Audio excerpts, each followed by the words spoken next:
Zippo Tính Ngon ở thị xã Phú Mỹ, thành phố Bà Rịa. Chào tất cả mấy anh em nha. Thì hình thức giao dịch thì bên chỗ em như cũ nha. Chuyển khoản full là em bao ship, ship code cọc em 100k và không bao ship nha anh em.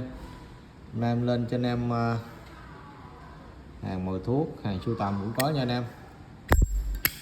Rồi, mã số 1 lên cho anh em một cây đời số nha. Một cây đời số 2015 nha anh em.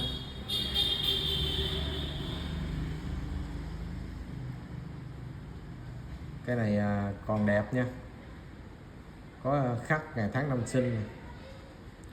Cái này mạ rôm bóng rồi nó mạ thêm một cái lớp màu gì đen đen nữa nè. Đó, một cái lớp mình nó hơi phai ra nha anh em.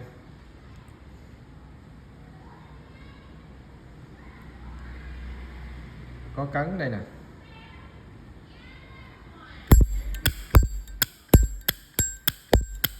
Âm thanh cái này ok nha, âm vang vang. Bánh xe bén. Ruột 16 trùng 5 nha, 15 trùng 5 nha anh em. Vỏ ruột 15 trùng.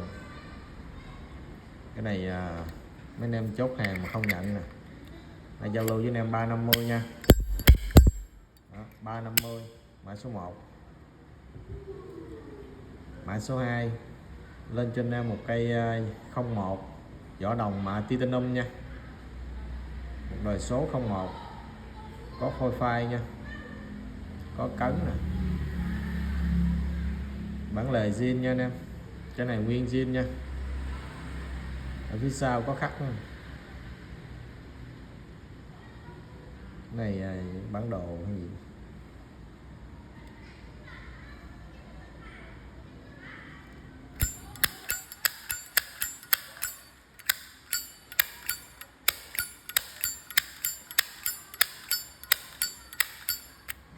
Bánh xe cái này hơi yếu nha anh em.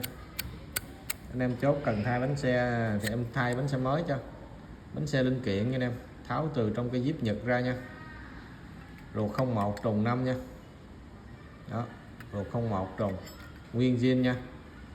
Cái này chốt lệ hơi rơ, anh em cần cứng cáp em đóng lại cho. Cái này cũng 350 luôn nha anh em, 350 luôn. Anh em chốt 2 cây nè, 600, 2 cây 600, lẻ 350 một cây nha anh em. Sale ọp cho anh em luôn nha. Đó, 600 2 cây. Mã số 3 lên cho anh em một cây vỏ đồng xả rơm nha. Em lên xuống trường dán thêm nha. Cây này có chữ ký gì nè, chữ ký của ai á. Một đáy 3 hàng chữ nha anh em.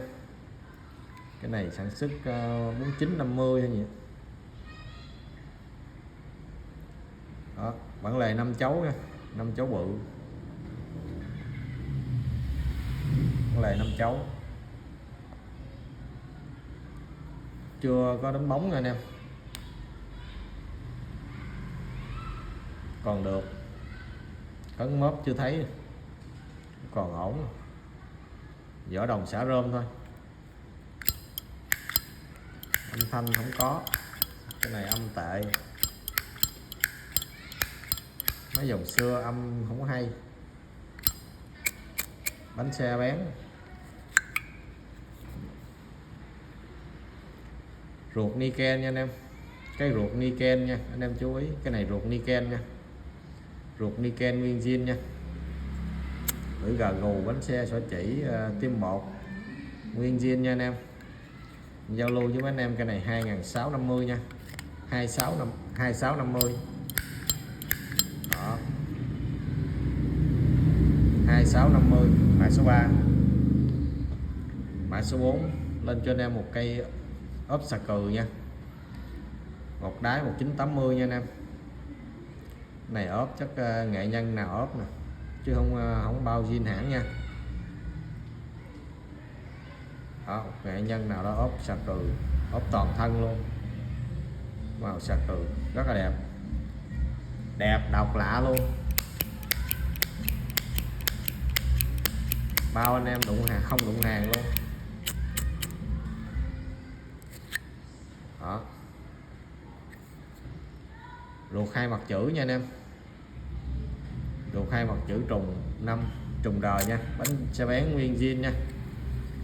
Rồi, giao lưu với anh em này 1.400 nha, một cây 1980 này 1.400.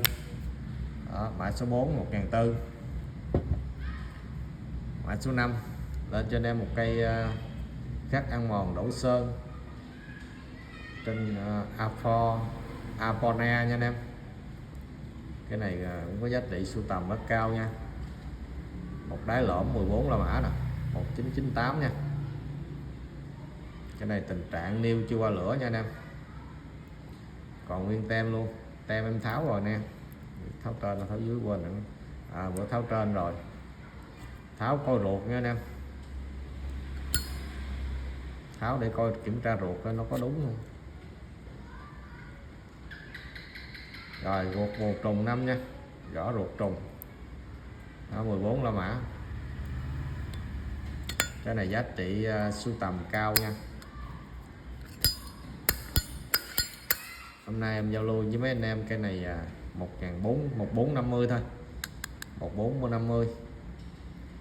Đó, 1450 nha. Mã số 5 1450.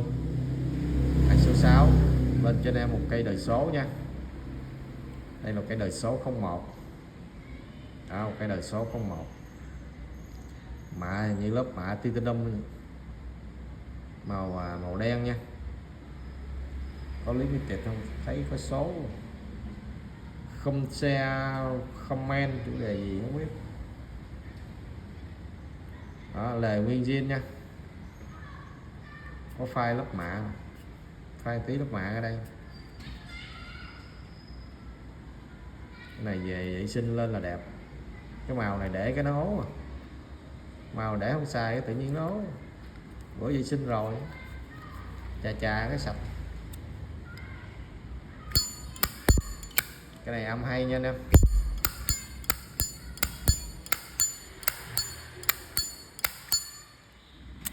Bánh xe bén chối thì rồi. Ruột 01 trùng bánh xe bén nguyên zin luôn nha.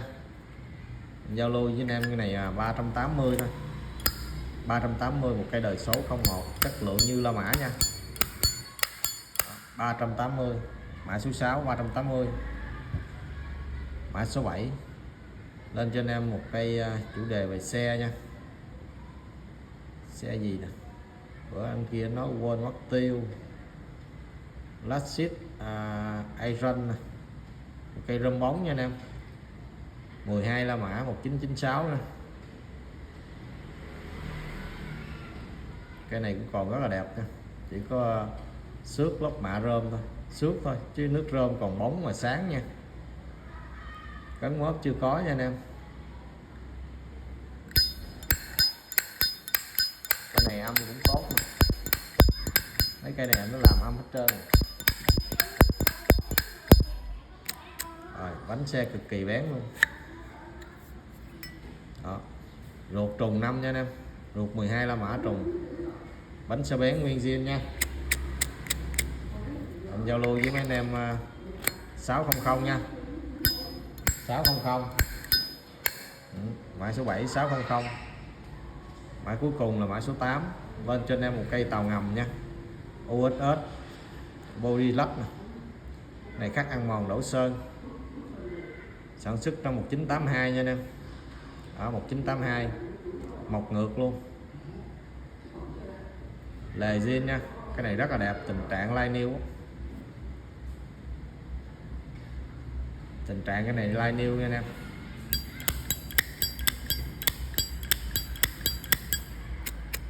Bánh xe bán, cái này xài ít, vỏ đẹp cực kỳ luôn.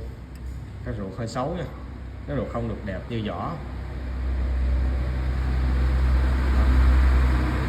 Ruột 2 mặt chữ nha, ruột 2 mặt chữ. Này giao lưu với anh em 1700 nha, 1700 nha. Đó, đẹp cực kỳ luôn. Cái ruột không được đẹp, 1700. Rồi anh em nào chốt được gì cái mạnh dạng liên hệ với em qua call giùm em nha. Đó, cảm ơn mấy anh em đã xem.